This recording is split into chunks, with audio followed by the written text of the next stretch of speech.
Welcome to the Menopause Conversations podcast. My name's Angela Council and I'm your host for this podcast, and this is where you learn all about menopause, what is happening to your body, to your hormones, and life in general. Everything is changing and sometimes it can seem really confusing, but this is where the confusion stops right now. This podcast will share with you everything you need to know about how you can navigate your menopause transition with ease. So sit back and enjoy the show. Bye for now. Hello and welcome back to this week's episode of the Menopause Conversations podcast. My name is Angela, your host for the podcast. Now, I'm actually taking a few weeks off from recording podcasts at the moment because I'm in the middle of preparing for the upcoming Secret to Thriving in Menopause Without HRT workshop, and then I will be introducing new women into my Embrace program. So a lot of things on at the moment and don't really have that spare time to be recording episodes. But what I thought I would do is I'd go right back into the archives and grab some of the original podcasts that I did back as far as 2019. I thought I'd just get some of the more interesting ones and share with you. And in these series of podcasts that I have coming up over the next couple of weeks, I chose ones that I thought that are still very relevant to today. Sometimes, with time things change and things like that. Now, also, please be aware that when I recorded these particular podcasts, the podcast was actually called the Wise Women's Podcast.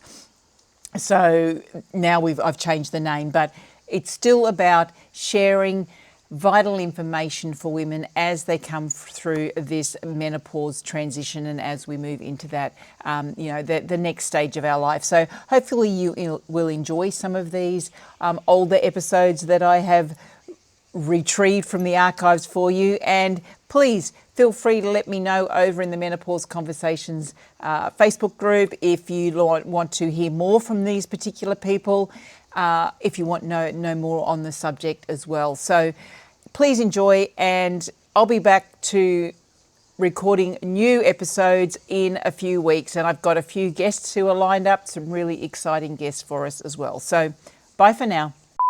This interview or conversation is one that I recorded a little while ago with Tegan Marshall.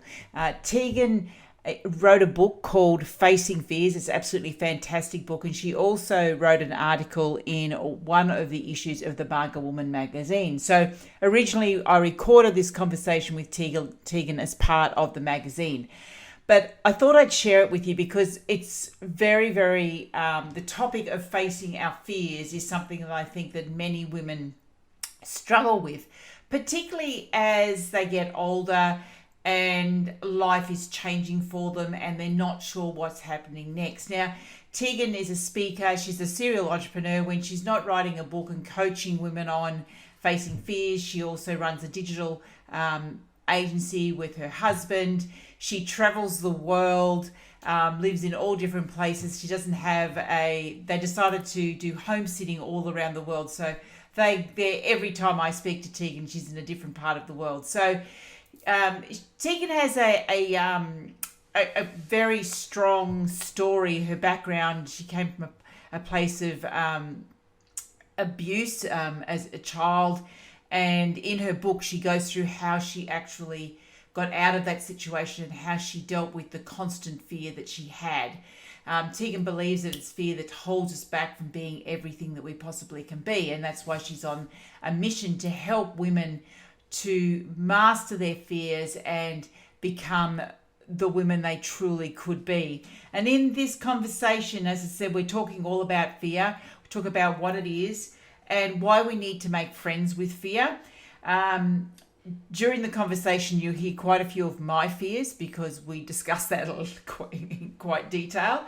Tegan shares with us some actions that we can take to reduce the fears actually coming into reality, and also what to do if the same fears keep coming up time and time again. So I hope you enjoy this conversation with Tegan. from my heart to yours, infinite love and gratitude, and I'll speak to you soon. Bye. I want to thank you for joining us, and I want to thank our guests for joining us as well. Tegan Marshall she's an expert on fear. She knows all about fear. Now, Tegan's had a pretty tough upbringing as a child, but one of the things she realised is as she worked through all the stuff that was going on in her life is that she had to learn to get over the fear. And now one of the things Tegan does is she helps people get over fear. She's written a book called Facing Fears. Hi, Angela, and everybody listening or watching. It's lovely to be here.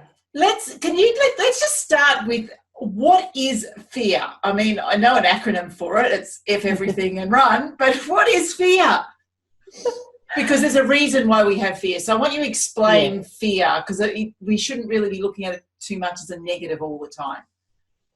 That's right. And a lot of people do see fear as a negative and they try to avoid it. And as a human being, we tend to prefer to go towards things that we enjoy. And fear isn't something that we enjoy, so we do try and avoid it. But one of the main steps in the method that I teach people is to actually make friends with their fear. And if you can see fear as a guidepost, a signpost to take action, then it can actually help you in so many ways. So making friends with that fear is a really good thing. But fear itself is actually just a reaction to something that we have experienced in the past and or perceived to be going to happen in the future. So that's what fear is. It's just an emotional reaction. So one of the reasons I love doing these interviews is I get to work out on all of my issues. Excellent. So we're going to work through my fears on something right now. So in a couple of weeks' time, I'm off on a big trip to South America with my husband. So how exciting. No. So there's a few things. Normally when we go on holidays and things like that, I organise everything. This time I've organised nothing. This is something my husband wanted to do for his 60th birthday, so he's organised everything. Has it all down on little spreadsheets and all of this. So fear number one is I'm not in control and I have no idea what's happening. I've had a bit of an idea of the itinerary, but it's so confusing that I really don't know what's happening. So that's fear number one. Fear number two is I'm not a great traveller. So I don't travel a lot, and particularly don't travel to countries where I don't speak the language. So here comes fear number two. I'm now going to South America, have no idea how to speak the language. I've been trying to brush up on a little bit of Spanish, and I've got as far as hola, and that's about it, what I learned from Dora when the kids were babies. It's 3 weeks, and generally I don't do going away from home for longer than about 2 weeks because I like to be home, and because I'm also leaving my kids at home. So that's the longest the both of us has been away. I've been away, but my husband's always been here, so it's like the both of us, and we've got someone else. We've got my sister-in-law looking after them. My son's now going, don't go. And even though they're old enough to look after themselves, I mean, they're 15 and 13, I've got all this stuff coming up. So it's not exciting for me at all yet. And it's 3 weeks away. And I've got to get the excitement going. Okay. The other fourth little fear is by the time I come back, I may not be speaking to my husband ever again. So we'll be closer than ever, or we'll be divorced. That's kind of one or the other, I figure. Travel does that. So you being a great traveller, because you at the moment are in Thailand, you travel everywhere, you work wherever you can basically plug a computer in, and you know all about fears. I need to work on this right now. So totally out of my comfort zone. All right. So the good news is that the difference between excitement and fear is very, very small. It's a fine line. It's the same feelings in a lot of ways. You know, the heart goes racing. The palms sweat sometimes when you're excited. You know, it's very fine line, the difference between the two. So we've just got to get you past that little bit. So one of the first things we do as humans when we're afraid of something is we make it much bigger than what it really is. So, you know, it's one of the steps that I take people through is, you know, to determine whether that fear is real or not. And it's a really important step because the fear you're feeling right now feels real, I'm sure, right? Mm-hmm. Yeah. It does. It does. It does. And for someone else, it might feel this big, and for you it might feel like what I call a die zone. Like, you know, it really feels like if I go on this trip that I might actually die. So well, maybe, yeah. It is South America, you know, things can happen. So what is a really, really great thing to do with any fear that feels like this, and I can see it in your face and in your body when you're talking about it, you're like, you know, it's really got a grip on you. So first of all, it can be exciting. So looking at the end, you know, result, we want you to be excited about it. You want to be feeling excited about it. And you want that feeling of excitement to be real.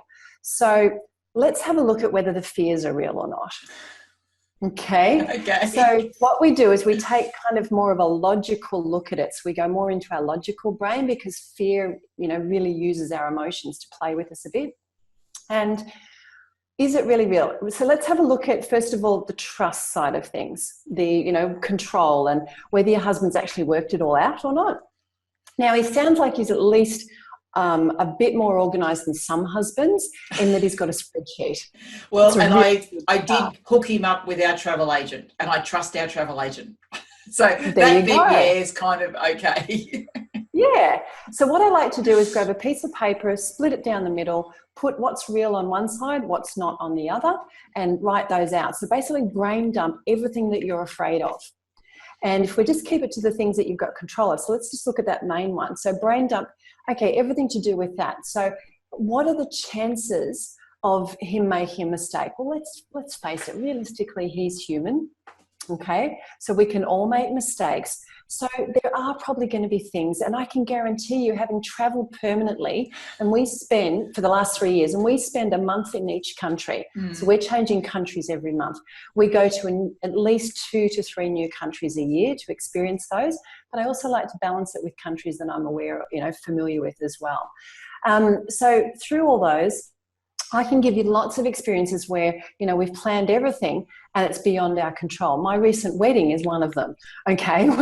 So sometimes you can make the best laid plans, and that's the truth, but sometimes things out of your control, like volcanoes and torrential floods, okay, are out of your control.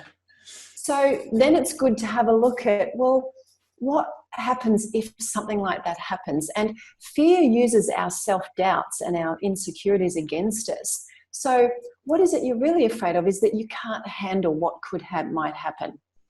Now, you're a woman that's had how many children? 2. Right.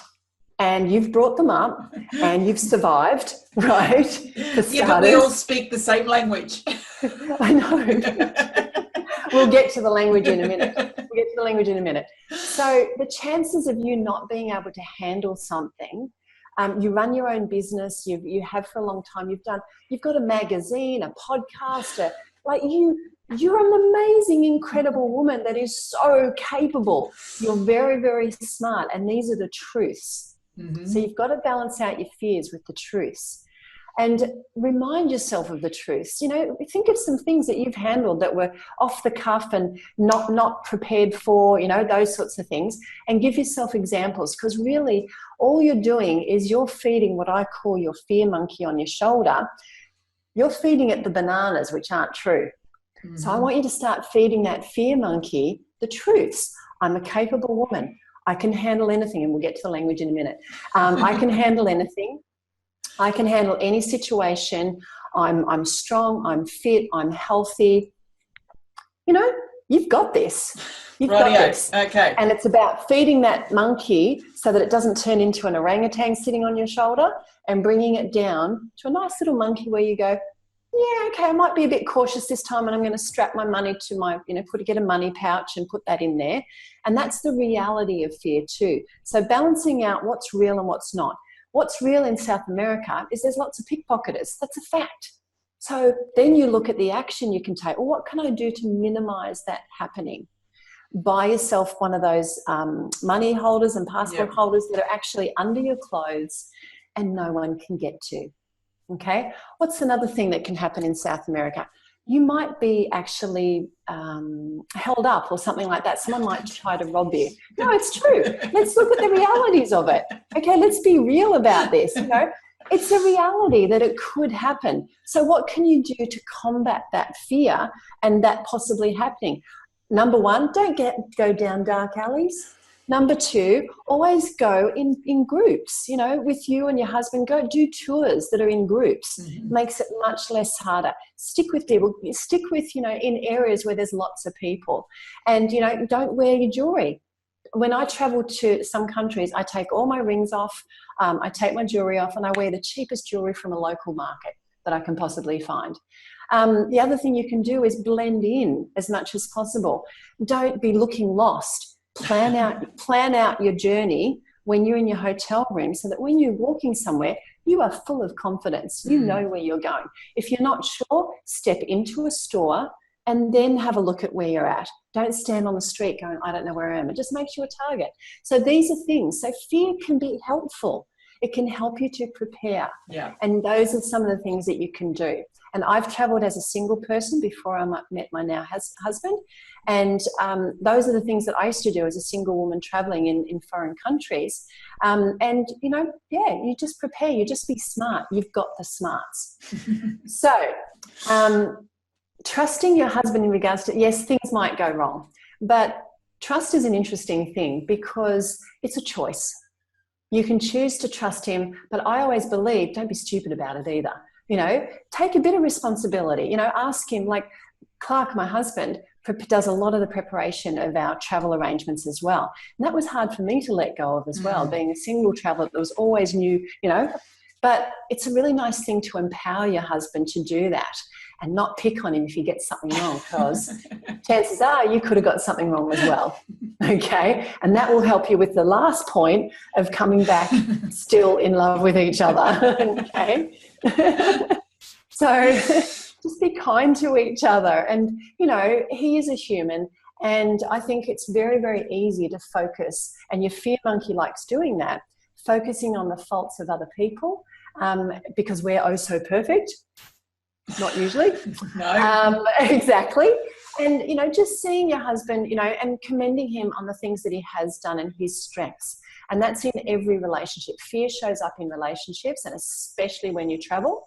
We actually traveled, we did a road trip across America within the first 3 months of our relationship.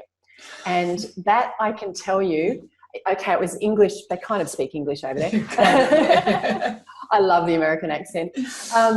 But that, you know, that determined whether we were either going to love or hate each other, because travel does that. And what I found in that is really looking at what are his strengths, and don't give him a hard time for things that aren't his strength.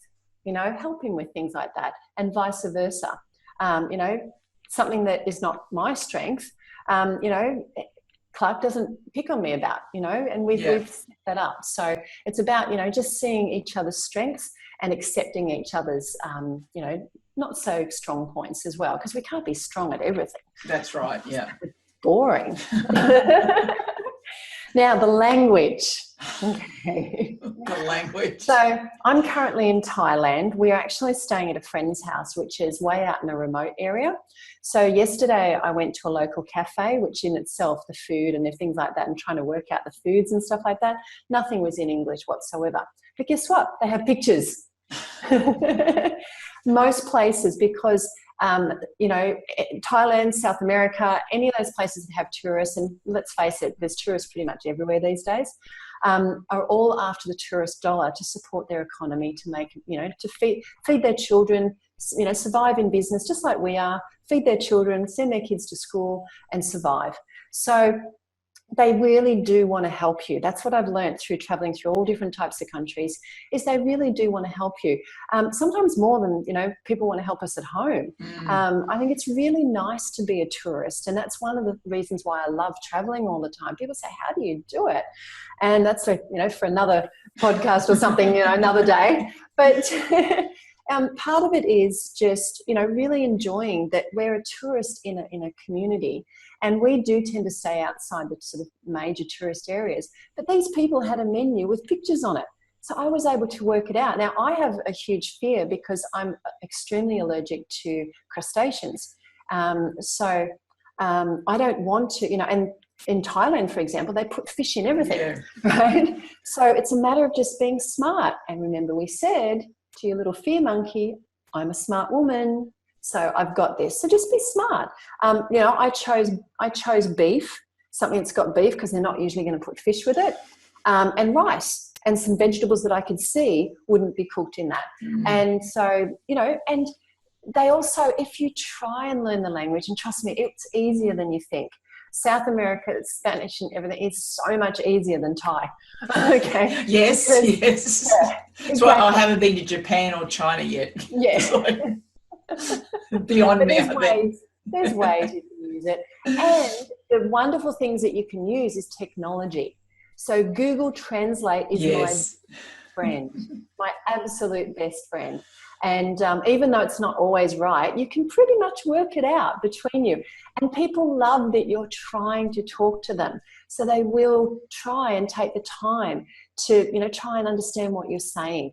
So it's a good thing that you're a tourist, because they're there to help you. They really do want to help. And I know that to be true in South America, because they're just so passionate and loving and passionate. You're just going to have a wonderful, wonderful time. Okay, I'm going to have a wonderful time. I'm getting excited. Yes. Now, what are some of the things that you love to do that you might find in South America? Oh, well, see, I just want to go and sit on the side of the mountain and Machu Picchu and connect with nature. My husband, though, is a bit of a look at the old building thing. Yep. Like when we're in Cambodia, like it was just temple after temple after temple, and we're kind of going, oh, okay, do we have to do another temple? But that's okay. He can go look at the temples and I'll go sit on the side of the mountain and commune with nature. Exactly. And it's about compromising and working together. Clark and I are very, very different people. I'm like, I love being in, the middle of like people and celebrations and those sorts of things. And I recently did a live on a market in Chiang Mai, and, it's packed like this. It's shoulder to shoulder. And See, I wouldn't like that. Yeah. So you're with Clark, right? I like space. Exactly. So Clark was actually set up in a cafe that had, a few people there, not too busy, just watching. So he could see me coming and going and, that sort of thing. And he could see the buzz, but he wasn't in it. Yeah. So it's about working with each other to kind of, work together, which, as you know, how long have you been married for now? Oh, a long time. Yeah, exactly. A very long time. It's about working together and, with things that, we each just, understanding each other, and you don't get as far as you have without understanding each other. So you'll be fine. Okay, so enough about me. No, this is good. I love it. For our viewers, they might be sick of hearing my story. What would you say would be the three key things that if someone's noticing a continual fear that keeps coming up, whether or not it's a fear of money, a fear of being visible, a fear of speaking out, three things that they could probably do that could actually help them, will not necessarily get over the fear, but accept the fear for what it is and change the meaning of the fear. Exactly. So I'm glad you asked. I get excited about this stuff too. So there's actually 7 steps in my freedom method, but there's some that you can, and the beauty of each of those steps is that whatever you put into play will actually help to reduce that fear monkey down to a nice little size. So one of the main ones we talked about already, which is just evaluating whether that fear is real or not. And stopping and just sort of asking yourself that question sometimes is enough, just to acknowledge the fear, because that fear monkey, he or she has a job to do, and that is to protect you. So, she's just trying to look out for you and just trying to sort of keep you small so that you don't go and hurt yourself. Problem is with keeping small is that that's not a fulfilling life. So you've got this constant battle of, this part of you that wants to keep you small and safe, and the other part of you that wants to, explore the world and live your purpose and do all the wonderful things. So sometimes just asking yourself, stopping and asking and going, what is it I'm actually really afraid of here? And sometimes your fear monkey won't let you know exactly what it is because it's trying to protect you. And so spend a bit of time and dig a little bit deeper. Is that really it? And journal about it. Journaling is a wonderful thing because that fear monkey then feels acknowledged that you've heard it, just like a child, that you've heard that child, and that, and sometimes that's enough to make it go, okay, cool, we're good now. And that's exciting because it can reduce your fear from a die zone down to a uncomfortable zone. And that's what, there's a lot of layers to fear. So that's one thing, is to do that. So another thing is to, narrow it down to 3. Well, you can do more if you like. You should do the whole 7 if you like. It's up to you. Well, we've kind of talked about the first one, which is making friends with your fear, and just understanding that it's there to, to help you take action, to show you that it's time to take action. And it's exciting because it means that you're stepping out of your comfort zone that we all talk about. I guess another one, actually I mentioned it in the article, but and that is enlisting support. Now, because of my upbringing, which, wasn't a lot of fun, it was very challenging, I basically learnt how to be extremely independent. And so when it came to me, like, for example, I walked away from the only family I'd ever known as a teenager at the age of around 13, 14. So to do that and walk away, knowing that I would be alone for the rest of my life, that was a huge thing to face. So having done that, though, I did it by myself. And so that put in my brain that I can face any fear by myself. But as you go through life, and now that I'm, a fair bit past, 14. I'm well into my 40s, into my late 40s. I've now realised that it's a lot easier if you actually have support. And so something that was scary for me as I was, matured into an adult was to actually, ask for help and enlist the support. And sometimes it's just a matter of, like, if you're facing a fear of, say, public speaking, then sometimes it's about enlisting support from a professional and, just going and hiring someone to help you to learn, how to be a better public speaker. Or it might be, getting a coach or something like that. So hiring a professional can be all about enlisting support. Getting your friends on board. And, I talk about different friendships and different sort of people that can help you. But one of them, just get friends that are only going to believe in you. Don't get those ones that want to put their own fears onto you. Oh, no, you could never public speak because, way back then. I'm afraid of it. Exactly. And they try to put their fears onto you. So surround yourself with people who believe that you can do whatever it is you're about to face. Cheerleaders, that's what you need. We all need it. And it makes it so much easier.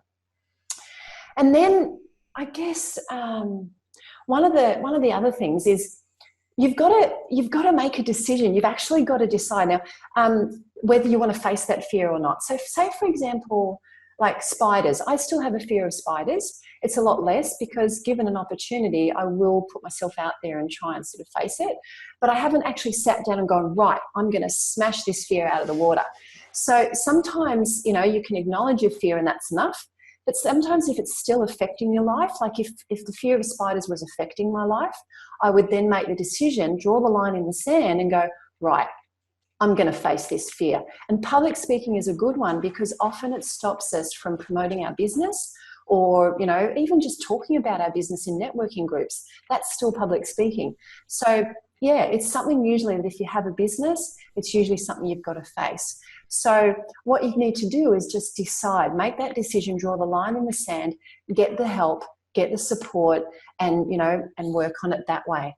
And then really you can do all the preparation in the world, but it really does come down to actually doing it. And you get to a point where you've planned it all out. And I always believe in breaking a fear down into, so that's probably the second one. I'm giving you a whole heap, sorry. So right. the second point would be to break it down into sizable chunks. So if you decide that you're going to face the fear of public speaking, don't go out and book a TED talk straight away. Right? Well, if you can do that, I'd like to know how. Yeah, no. It's like, no, you've usually worked on a few of your fears before that you get to that point. So go out and actually, you know, do a speech in a small group. You know, start off with your friends, or, you know, do a speech at a wedding with your family or something like that. Break it down into sizable chunks and acknowledge yourself as you take each step to achieve, you know, the ultimate of facing that fear. So yeah, number 2 would be break it down. And I always talk about, you know, how to eat an elephant. I can't remember who says that, and someone famous, and it is by, you know, one chunk, one bite at a time. Now, I don't believe in eating elephants by any stretch of the imagination. No, you're in Thailand at the moment. There's plenty I of know, them there. they're so beautiful, and there's, yeah, but, you know, it's a good analogy, is break that huge big fear down to sizable chunks and acknowledge yourself as you step through those. And I suppose the next part would be, you still have to face it at some point. And sometimes that's just, you know, you've got your cheerleaders around you, you've done all the steps, you've prepared, you've reduced it down, you've got one chunk. You still have to do it. You still have to actually take the action. And that's what fear is. It's just a signpost that you've got to take action. And I found once you've actually done that, your confidence rises. So when you face, even if it's only part of a fear, you know, your confidence rises, your self-doubt and your fear monkey gets smaller, and your courage is increased. And it's like, wow, well, if I did that, what else can I do? And that's why I love fear and helping people face fear so much, is that they go on to do the most incredible things. And I just love it. And it is so amazing, as you say, that the fear is always bigger than what you think it is. I mean, like, you know, you're there and you think that speaking in public is going to, you know, it's the worst thing. Apparently people think it's as bad as death, but I don't know. I like speaking in public. But once you've done it, you're going to go, oh, that was easy. And then you want to do it again because you get a buzz out of it. Or even if you don't get a buzz out, not everyone likes speaking in public, but you realise that, hey, I didn't die. Yeah. It was actually okay. I didn't die. And that's kind of one of the things that I say to myself is, will I die? Yeah. Will I die if I take the next step? And generally the answer is no, because I'm still here. But that's where fear is good, because sometimes, you know, like, for example, sometimes taking that next step could be a die zone, you know, and it's just determining whether it really is or not. That's right. Yeah. I can remember actually, and it was when, I think, was it when we were in Cambodia? I have a fear of heights. So we're at this like treetops place, and we're actually going across a narrow suspension bridge. It was about 40 metres in the air, and I hate suspension bridges. And I was walking across, and I had this bracelet on, which has never, ever undone. And I'm halfway across, and all of a sudden, it's dropped down, and it's dropped onto the bit of wood right in front of me, which is about this wide. And then there's gaps about this wide. And I'm going, okay, and I'm looking there, and because I stopped, and I was the only one, because my son was on one end and my husband was on the other, and I just stopped, and I went, oh my God, I got to pick that up, or I'm sitting there, or am I just going to leave it? Now, this wasn't just any bracelet. This was a Tiffany bracelet that my husband had given me, so it was worth about $1,000. Yeah. And I was seriously considering leaving it there, because for me to pick it up, I had to let go of the side, because to bend down and pick it up, I had to let go, even though I had a harness and everything on. And because my son behind me didn't really know what was going on, so he started to rock the thing, thinking it would be funny. And I went, no. And then I went, oh my God. And the guide said, either pick it up or move on. And I'm there, and I looked down, and all I could see was this big space between the boards. It's like all the way down. I said, okay, what am I going to do? What am I going to do? Am I going to die? Yeah, probably. But the reality is that you wouldn't have, because you No, had because I was harnessed. But I was there, and I really, I slowed, and then I was shaking so much, I thought, oh God, if I don't stop shaking, I'm actually going to knock it over the side anyway. And then I got down, I picked it up and I put it in my hand, and I was like as tight as anything. And then I walked to the other end. I was like, I have never been so terrified in my entire life. How did you feel afterwards? Oh no, my heart was still just going boom, boom, boom, boom, boom. And then I gave the bracelet to my husband and said, put that in your pocket. I'm not putting it back on my wrist. Put it in your pocket. It's your responsibility. So I don't know about anyone else listening, but my belief, this is just my belief, is that the universe, or whatever your personal beliefs are, kind of made that happen so that you would have to face that. Probably. But I have to say, after that, because the rest of it, when we're getting higher and higher and zip lining and all of that, that was actually pretty easy. Because I was like, because I was afraid of the whole thing to start with. But once I'd done that, I figured, oh, well, if I could do that, I can do anything. And that's the beauty of facing your fear. And that's the end result, you know. And here's something too, I just want to mention too, because sometimes you can face a fear and you might fail in your eyes. You might not actually do it. So trying to think of an example. So say, for example, in that example, you know, you decided not to. Actually, recently I did a trapeze, a circus trapeze. And there was a girl there and she, you know, she couldn't do it. Okay, so she'd had the courage to book it, show up on the day, do the preparation stuff, the training and stuff like that. And we got up there, up to the trapeze, you know, a few, you know, levels up, and she couldn't do it. Now, she did keep telling herself, I can't do this, I can't do this. But the thing is that what happens after that is really important as well. So she then chose to walk down, and you could have chosen to walk on and leave the bracelet for your son, who probably would have picked it up, or it might have just fallen and gone to a gift to the world. And, you know, and how we perceive it afterwards, how we measure that fear, and the result of that is really important. You know, you're not a failure because you actually got that far. For starters, you're afraid of heights and you're on a tiny little bridge, you know, up really high. Hello, right? Who does that, right? So stupid people, but yeah. So it's a matter of really, it's very, very important that if you don't succeed in your eyes to achieve that complete fear, then, you know, you've got to really still recognize yourself of how far you've come, because you have stretched your comfort zone. Because you said yourself, zip lining, walk in the park after that. You know, so you've stretched your comfort zone. So it's really, really important that when you measure it, which is the last step in my freedom method, when you measure it, that you acknowledge yourself for how far you've come, where you started, how far you've come. And then sometimes it takes more steps. So like the fear of spiders for me, I've still got a fair way to go. I still need to put myself into, you know, spiderhood. I'm sure you'll find a few on the side of the road where you are at the moment. Yeah, exactly. So play with them. I know, yeah. So, you know, sometimes it takes more than one attempt to actually face that fear, because it's a bigger fear. And your fear of heights is a perfect example. Now, next time you come to a little sway bridge, it's going to be easier than it was last time, but there still will be some fear, which is, you know, why when you finish, you're like, oh my gosh.